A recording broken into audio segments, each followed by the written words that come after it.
இன்றே டவுன்லோட் செய்து உங்கள் ஃபேவரட் ஷோக்களை என்ஜாய் பண்ணுங்க. வர்ஷினி, ஏன் இப்படி பண்ண? எத்தனை தடவை நான் ஃபோன் பண்ணேன், எடுக்காம என்ன பண்ணிட்டு இருந்த? நான் இவ்ளோ டென்ஷன் ஆயிட்டேன் தெரியுமா?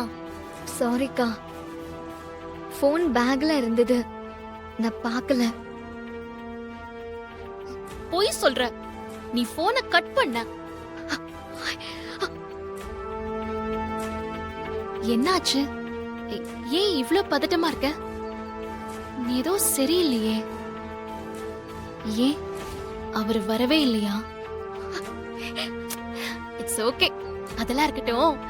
நான் உன் மாப்பிளைய பாத்துட்டேன். அவரும் ஷார்ப்பா வந்துட்டாரு. ஆனா அவன் என்ன பார்த்ததும் ரொம்ப ஷாக் ஆயிட்டான். ஏன்னா அவனை நான் ஏற்கனவே 2 தடவை பாத்திருக்கேன். ஆனா அந்த 2 மீட்டிங்கும் சொதப்பலாகி 2 பேருக்கும் நல்லா முட்டிக்கிச்சு. அதனால்தான் என்ன பார்த்ததும் செம்ம காண்டாயிட்டான். ஆனா நான் எடுத்த உடனே சொல்லிட்டேன், நீ பாக்க வந்த பொண்ணு நான் இல்ல, அவ என் தங்கச்சி. அவ என்ன மாதிரி ஒண்ணும் இல்ல, ரொம்ப அழகானவ, புத்திசாலி, தங்கமானவ, அப்படி இப்படின்னு சொல்லி உன்னை பத்தி கொஞ்சம் எக்ஸ்ட்ரா பிட்டா சேர்த்து போட்டிருக்கேன். ஏய், மாப்பிள்ளை எப்படி இருக்காருன்னு நீ கேக்கலையே? செம்ம handsome and he's so modern. ஆக்சுவலா உனக்கும் அவனுக்கும் ஜோடி பொருத்தம் சூப்பரா இருக்கும். எனக்கு பிடிச்சிருக்கு.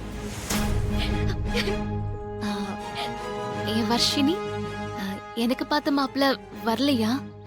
இல்ல நீ அவரை பார்க்கலையா? ஒருவேளை கண்டுபிடிக்க முடியலையா? அக்கா, என்ன மன்னிச்சிரு. என்னாச்சு? எதுக்கடி நீ என்கிட்ட மன்னிப்பெல்லாம் கேக்குற? எதுக்கு கண் கலங்குற? என்ன மன்னிச்சிட்டேன்னு ஒரு வார்த்தை சொல்லுக்கா. ஏய், டென்ஷன் ஆவாதா? அக்கா, அன்னைக்கு நீ கோயில்ல கொலு வச்சல, அப்போ அங்க ஒருத்தரை பார்த்தேன்.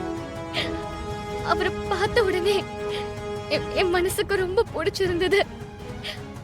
ஆனா இன்டர்வியூ போனப்போ அங்கேயும் அவரை திரும்பவும் பார்த்தேன். ஒரு வார்த்தை பேச முடியுமான்னு ரொம்ப ட்ரை பண்ணேன்.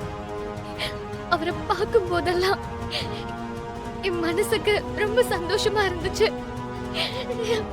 ஆனா இன்னைக்கு கோயில்ல உனக்காக பார்த்த மாப்பிள்ள அதே ஆள் தான்க்கா. நான் ஆசைப்பட்ட அதே ஆள்.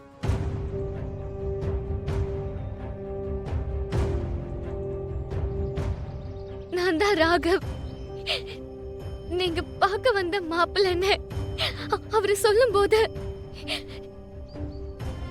நான் நீங்க பார்க்க வந்த பொண்ணு இல்லைன்னு என்னால சொல்ல முடியலக்கா. நான் சொல்லல. அக்கா, என்ன மன்னிச்சிருக்கா. அவர் எனக்கு ரொம்ப பிடிச்சிருக்கு. இது உன்கிட்ட எப்படி சொல்றது? எனக்கு என்ன பேச, எப்படி பேச எதுவுமே தோணலக்கா. அதனாலதான் நான் உன் போனை எடுக்கல. அக்கா, எனக்கு அவரை பிடிச்சிருக்கு. நான் உன்கிட்ட இது வரைக்கும் எதுவும் கேட்டதே இல்ல. இப்போ கேக்குறேன். அவர் தாங்க எனக்கான மாப்பிள்ள. அவர் எனக்கு வேணும்.